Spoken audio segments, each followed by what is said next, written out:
Peggy 18.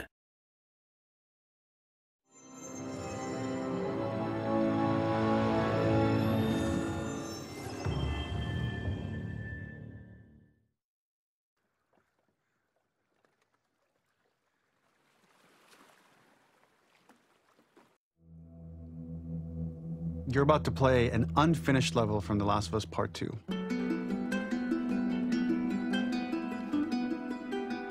The reason we added this section is there are a few sequences, and we picked the 3 of the best ones, that we cut from the game. You know, often we build a game that's much bigger than what ends up being the final product.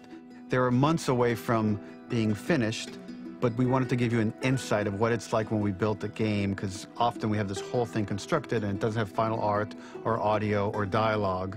And here you get to see the building blocks of what it's like when we first string a bunch of these levels together. This is the intro to the first deleted level, and this one is the roughest of the 3.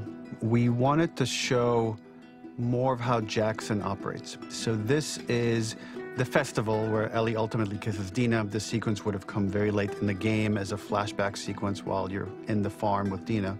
And we wanted to show what is the rest of Jackson doing, and wanted to put on the stick, make it interactive.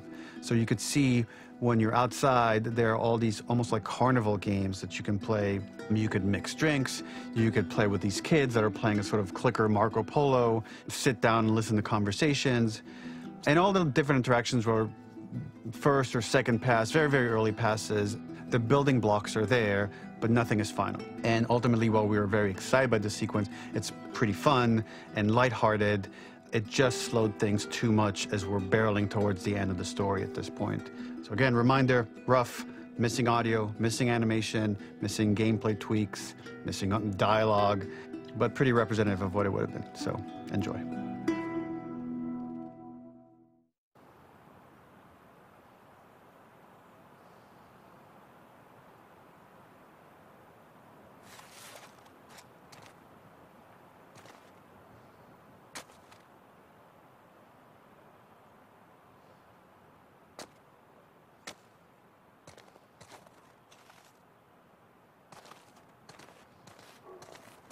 Originally, this level was going to transition us to farm. We would go all the way through to the dance, where Ellie and Dina share their first kiss. Then we would play through farm, and when Ellie plays the guitar at night, she would remember the Seth incident. So, the opening for this was a little tricky. We needed it to match at least a little what you might expect emotionally coming from prior beats, because we were already purposefully disorienting you in time and space. Remember, you just came from this huge fight. To jump straight into it would have been a little too jarring. After some back and forth, we rooted it in Ellie's nerves, calling back to her hands shaking in the theater. But this time, for a much more innocuous reason we'll find out later. She's nervous because she has a crush on Dina, who is the only reason why she's here at the dance.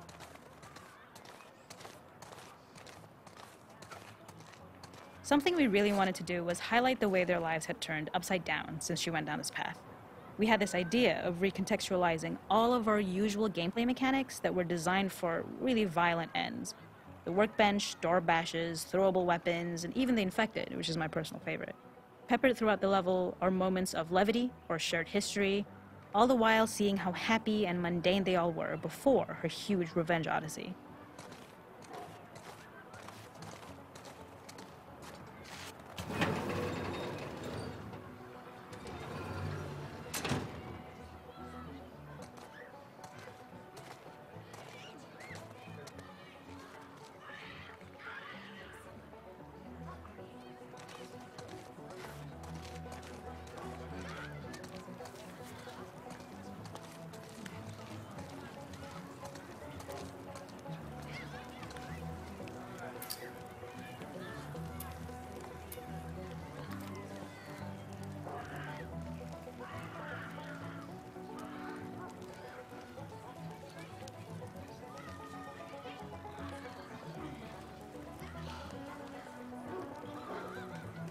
We use our workbench a lot to make a lot of things that kill and maim and hurt people. Here, we had the silly idea of using the same feel, harkening back to the same animations, using the exact same UI to instead fix a drink. Like the workbench, you could pick your base, and then you could add something to it.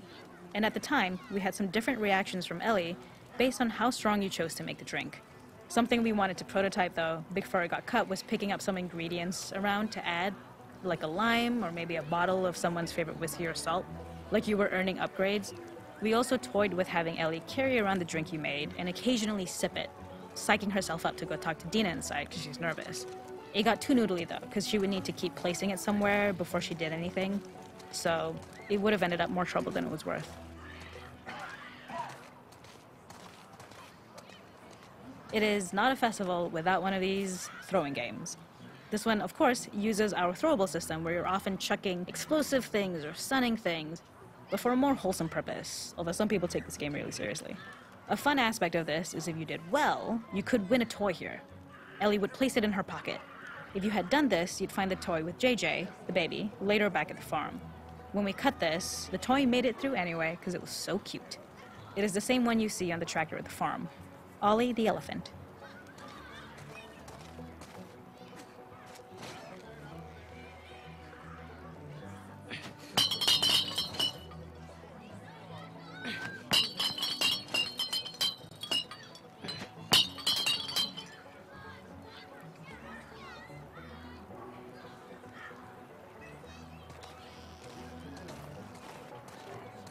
The makeup artist is pretty simple. It's one of those little in-game scenes we peppered in to make it feel like Ellie had roots in the town. Hallie, our writer, mentioned that in her mind, an ex-girlfriend of Ellie's tattooed her arm to cover up her scar. So we figured this might be the only time you get to see that. We wanted to hint at it and allude to it and make it feel like there had been so much more that had been happening and so much more that Ellie threw away.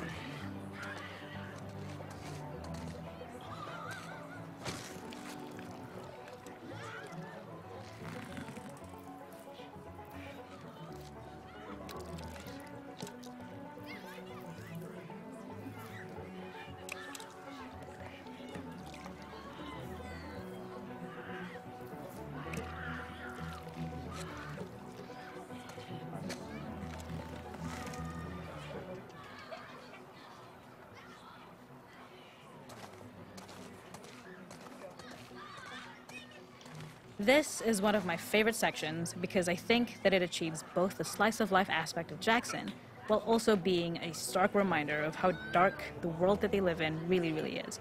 To attract attention and curiosity, one of the kids was supposed to make this adorable, messed-up little clicker impression, and the others would giggle. We tried a version where if you got close enough, the kid might try and follow you a little before turning back. Since clickers are blind and move by echolocation, for this game of messed up tag, Ellie must close her eyes and listen for when the children give themselves away. The thought was that these kids are in relative safety. They still grow up with the dangers of clickers and runners, and all those lessons would embed themselves in the games that they play.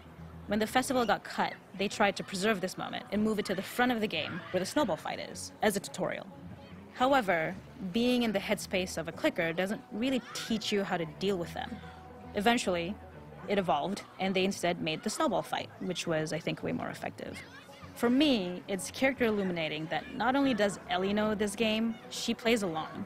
There's a familiarity with the kids that's really nice to see, especially because it's such a difference from the Ellie we see later, who has a sort of hollow normalcy that she's trying to get with JJ, but kind of fails.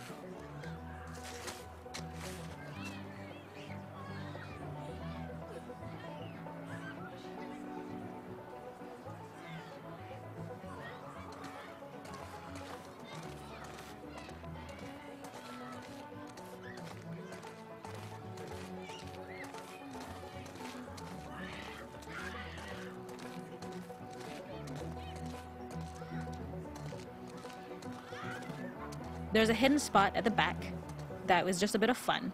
It was highlighting Jackson's normalcy with something we would find in a real world. In the back, you would find teenagers finding some alone time with each other in a dark corner of a party. It was rewarding the player for peeking into a hidden corner, but ultimately redirecting them back to the festival. We also had versions of them smoking weed here, despite Maria's consternation, probably having gotten it from Eugene.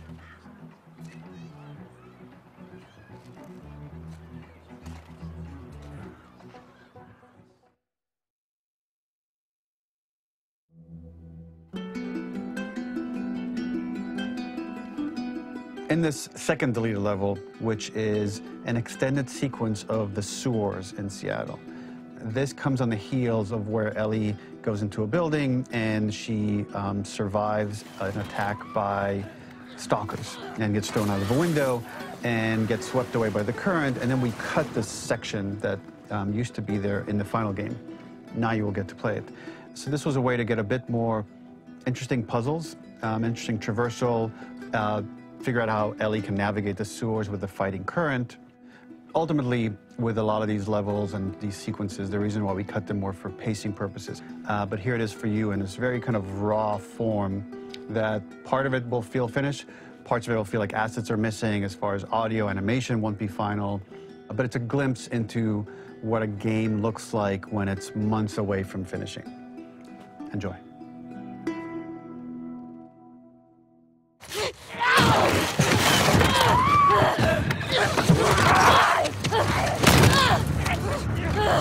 Get off of me!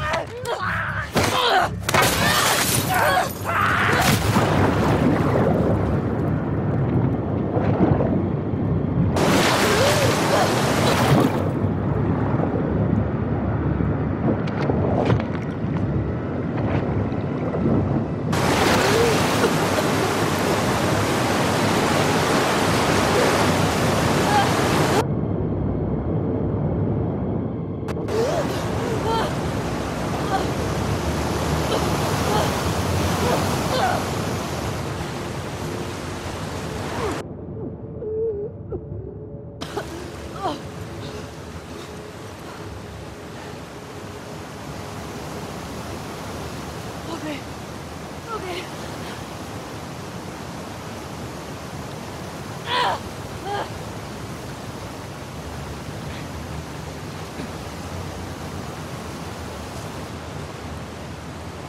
Fuck Seattle. Okay. Where the hell am I?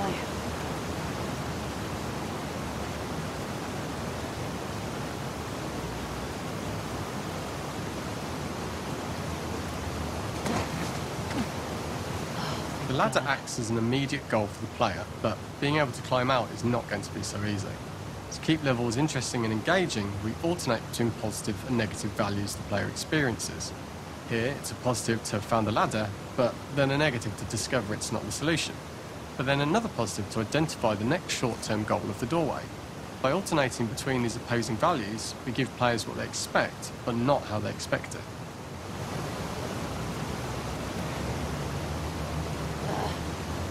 Fucking kidding me.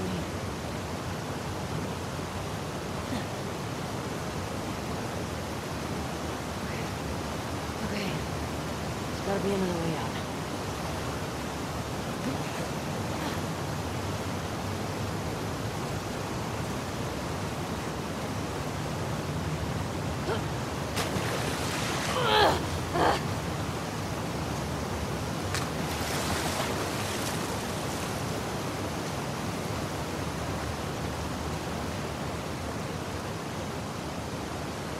This level, internally known as Find Nora, was quite long in duration as we had to make Ellie traverse a far distance to the opposite side of downtown Seattle. The sewer section was originally longer than what we released the game with, approximately 10 minutes more. This was one of the few areas of the game that used water flow as part of a traversal puzzle. The player has to go upstream to use the current to get to the platform to reach the other side. We mostly cut this mechanic game-wide, however it remained in essence in the section swimming to the aquarium as Ellie, when you were avoiding the waves.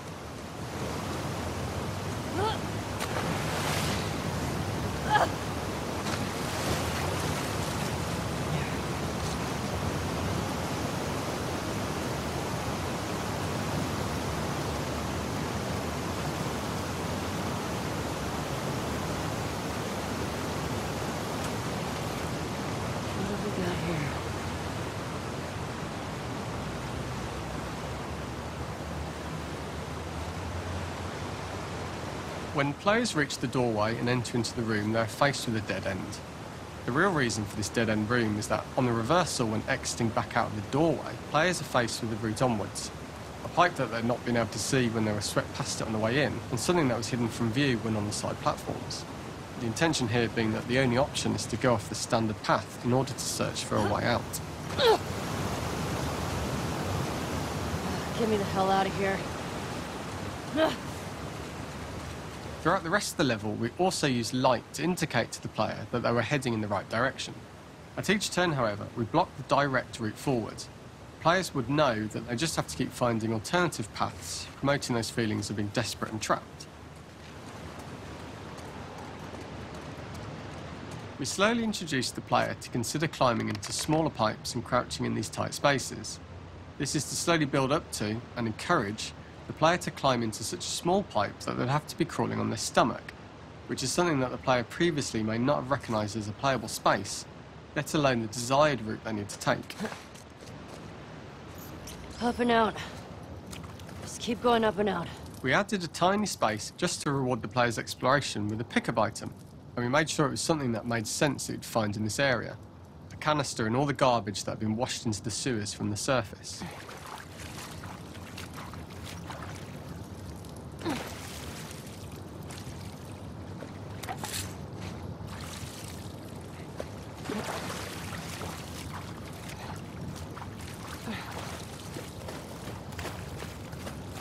We loved the idea of making Ellie prone through a tiny, dirty pipe in order to get out, as it was a great opportunity to use our prone mechanic. A unique camera setup was created to support crawling in these pipes, as the standard prone camera is much higher above the player. We also created custom collision in order for Ellie to manoeuvre in these tight spaces easily. Initially, the oblong collision capsule around her character caused issues crawling around corners. We put extra effort into the custom corner collision, so the movement experience is as smooth as the main game. Fuck. Okay. Don't lose your shit, Ellie.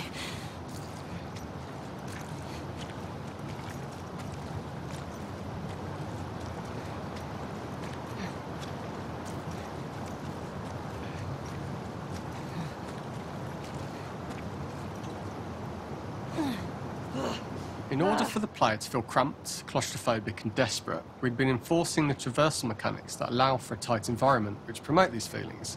We introduced the use of the squeeze through so that we can keep the player feeling enclosed and tight, but without repeating the same geometry.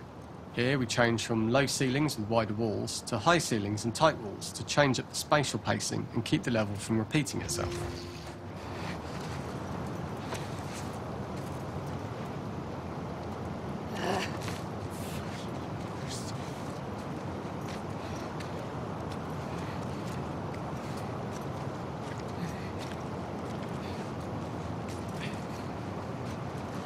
Shitty place to die.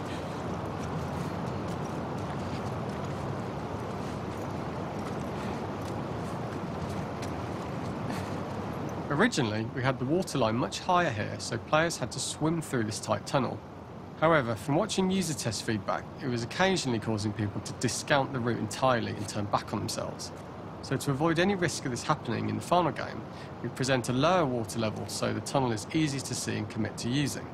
Although this isn't as impactful without the prone swim, it's the better decision as it means a smoother experience for the player with no backtracking frustration.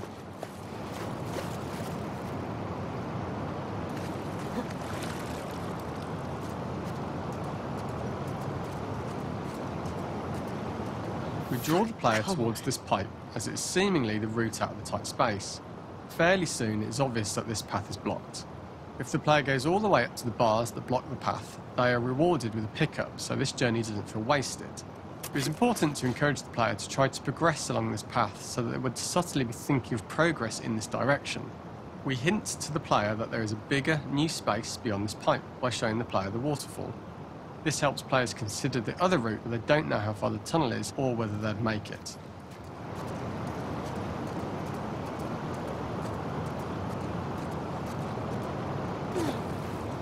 As we surface from the water and over the crest of the slope, we reveal what is further in this tunnel. A clicker that has sprouted and the fungus has grown on the sides of the pipe. It was great to see people who user-tested this area becoming increasingly worried as we forced the player to squeeze past the fungus and inches away from the clicker's face, all the time not being sure whether the clicker might be alive or attack them. Although we aren't as cruel as to force a clicker attack in such close proximity, we do have a payoff for this moment. This clicker momentarily turned into Joel to show Ellie's PTSD from what happened to Joel at the start of the game. Ultimately, we decided to save this moment for the farm level, as it was more impactful there because it could become the centrepiece of that experience. Whereas in the sewers, we weren't able to make it as much of a narrative point and give it the breathing room and reaction time that it deserves, given the tight space.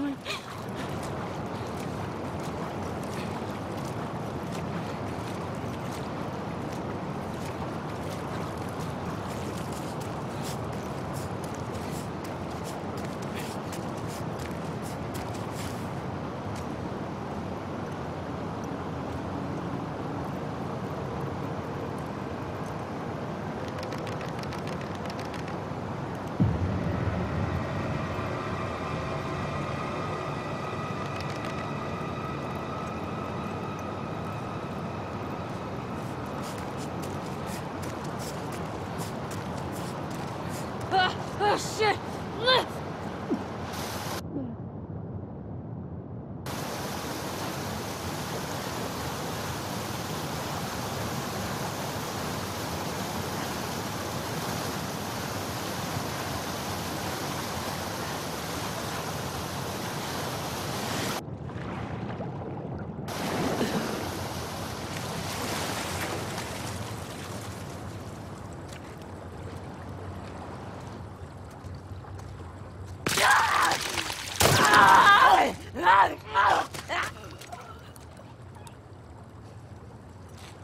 This is the first time we get to see stalkers that are embedded into the walls.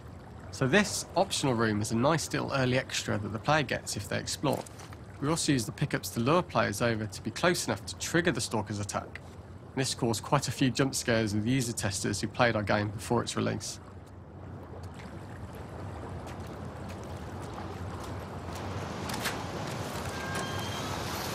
For the final section, we eventually opened you out into a wider area as you traverse through such tight spaces leading up to this.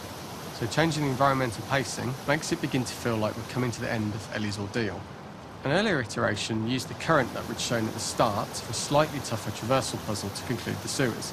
The ladder was clearly visible from most of the area, but the player was faced with a fast-flowing torrent of water they couldn't cross. If the player attempted to jump into the water, they were not able to swim across the ladder due to the water's speed. But instead, they had to traverse the pipe running along the top of the space in order to get across the water.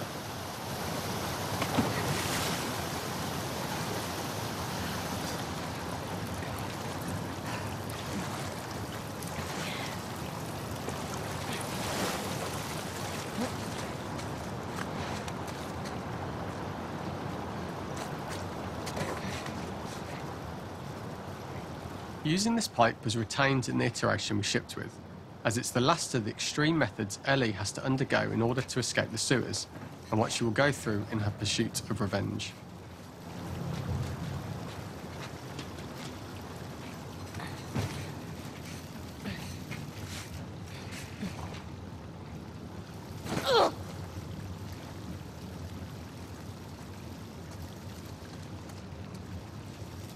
The last ladder climb is quite lengthy, and although we could have trimmed it down to a shorter climb, we liked how this last segment of the journey built anticipation for whether there was success at the top or not after all you've been through.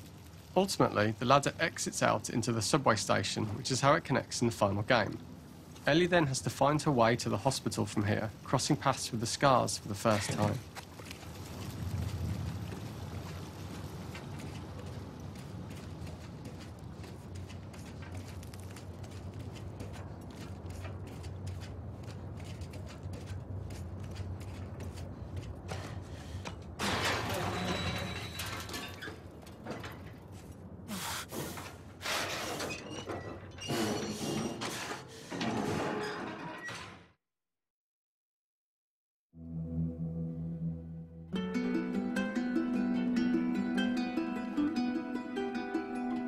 For this third and final deleted level, what we call the boar hunt sequence, this was a sequence pretty late in the game.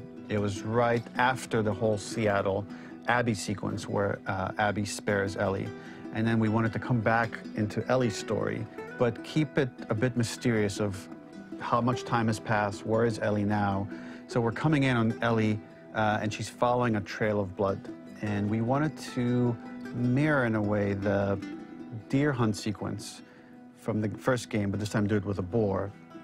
And there's something with Ellie that now she can't let go of this violence. She's pursuing it, even against this innocent animal.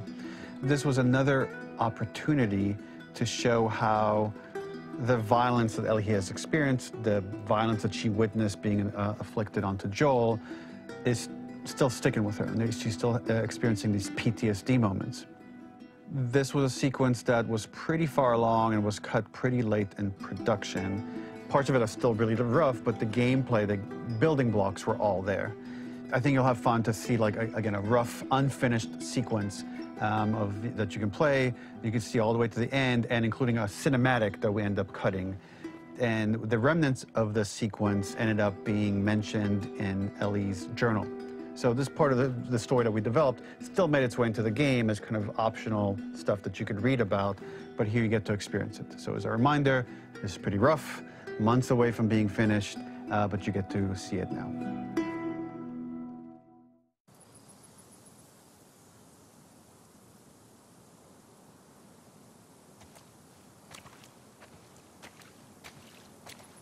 Where are you?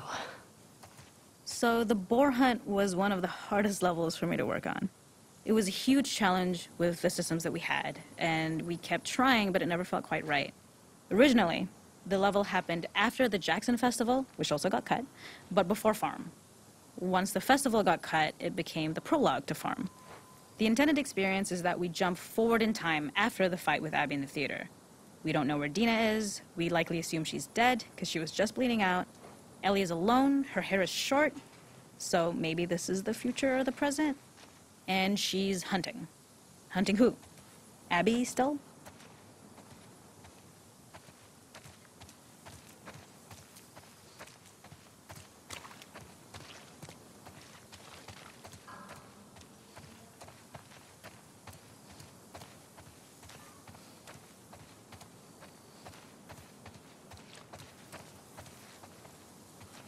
In early iterations of the fight, it was more arena-like. The player slowly whittles down the boar's health. Ellie gets more visceral and more vicious. We get a little worried about her. As the boar gets weaker, more panicked, more feral, and we start feeling sympathetic to the boar, was the hope.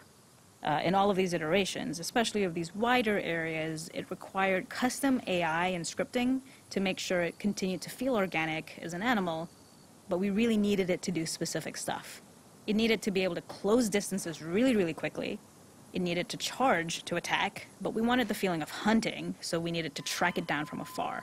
And we also needed to discourage the player from attacking the boar when it's that close, or it would kind of turn into this melee kerfuffle. How do we do this in our world while keeping the boar believable?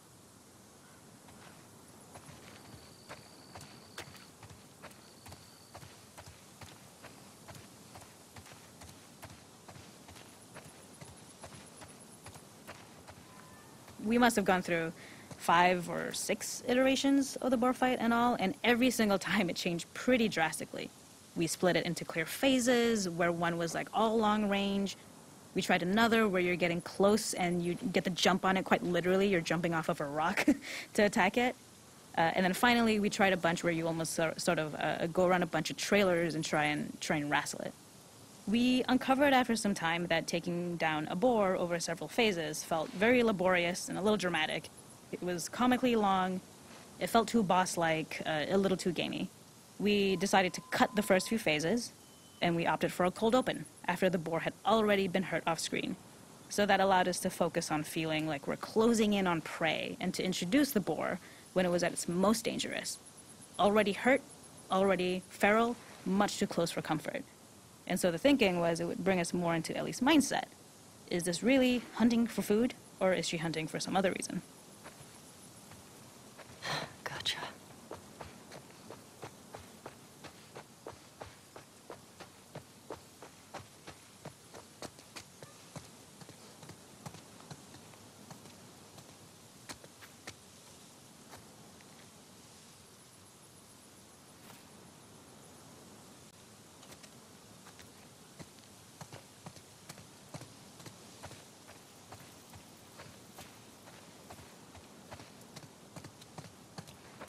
The gas station was built to highlight the bore's destructiveness.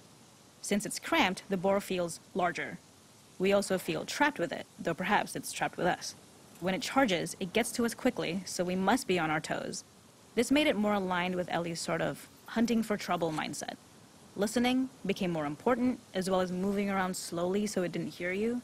Could you spot it before it saw or heard you? And could you get a shot off quickly enough so you could dodge out of the way? Or is the shot worth the cost after? It feels like a gamble. By the end of the fight, everything would likely be in shambles, the boar would burst through the back, and Ellie would follow it and finally enact revenge. Okay. Oh, I can't see shit.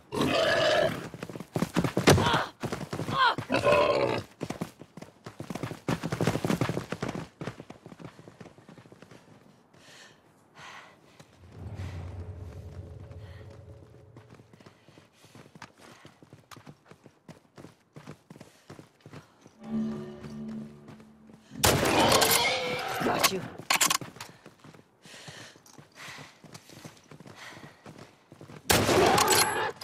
It's over.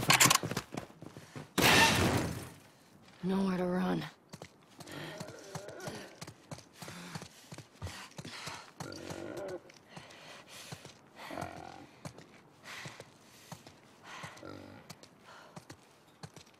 The boar kill was supposed to be anything but glorious. With the boar whimpering at the back of the gas station after Ellie's relentless hunt.